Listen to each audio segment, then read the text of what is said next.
ইউরোপের সবথেকে দুর্নীতিগ্রস্ত দেশ হিসেবে বহুদিন ধরেই পরিচিত ইউক্রেন।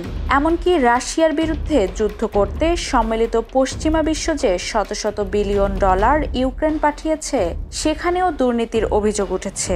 এরই মধ্যে দেশটির প্রেসিডেন্ট ভলোদিমির জেলেনস্কি ইউক্রেনের দুটি দুর্নীতি বিরোধী সংস্থার স্বাধীনতা ছিনিয়ে নিলেন। আর এরপরই রাস্তায় নেমেছে হাজার হাজার সাধারণ মানুষ। প্রেসিডেন্ট জেলেনস্কির এই আচরণকে তারা দেখছেন ইউক্রেনের স্বচ্ছতা ও গণতন্ত্রের প্রতি বিশ্বাসঘাতকতা হিসেবে। রাশিয়ার সঙ্গে যুদ্ধ শুরুর পর বড় ধরনের বিক্ষোভ আন্দোলন ঠেকিয়ে রাখতে বেশ সফল ছিল ইউক্রেন। তবে এবার পেরে উঠছে না জেলেনস্কি সরকার। 2022 সালের পর এত বড় বিক্ষোভ দেখেননি তিনি। নতুন আইনের মাধ্যমে ইউক্রেনের দুটো স্বাধীন দুর্নীতি বিরোধী সংস্থা, জাতীয় দুর্নীতি বিরোধী ব্যুরো এবং বিশেষায়িত দুর্নীতি দমন অফিস এর স্বাধীনতা কেড়ে নেওয়া হচ্ছে। সমালোচকরা বলছেন, উচ্চ পর্যায়ের কর্মকর্তাদের দুর্নীতি তদন্তে রাজনৈতিক হস্তক্ষেপ বাড়তে যাচ্ছে এখন। এই আশঙ্কা থেকেই কিয়েভ, লাভিভ, নিপ্রো ও ওডেসা সহ ইউক্রেন জুড়ে শুরু হয়েছে গণবিক্ষোভ।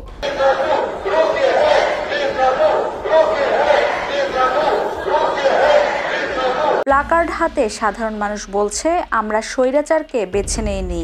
জেলেনস্কি যুক্তি দিচ্ছেন যে দুর্নীতি বিরোধী সংস্থাগুলোতে রাশিয়ার পক্ষপাতী অনুপ্রবেশকারী রয়েছে, তাই তিনি নতুন আইনের মাধ্যমে দায়িত্বশীলতা ও জবাবদিহিতা ফিরিয়ে আনতে চান।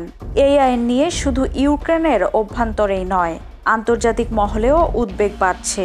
ট্রান্সপারেন্সি ইন্টারন্যাশনাল ইউক্রেন বলছে, এই আইন দুর্নীতি বিরোধী লড়াইয়ের সবচেয়ে গুরুত্বপূর্ণ সুরক্ষা ব্যবস্থাকে ধ্বংস করে দেবে।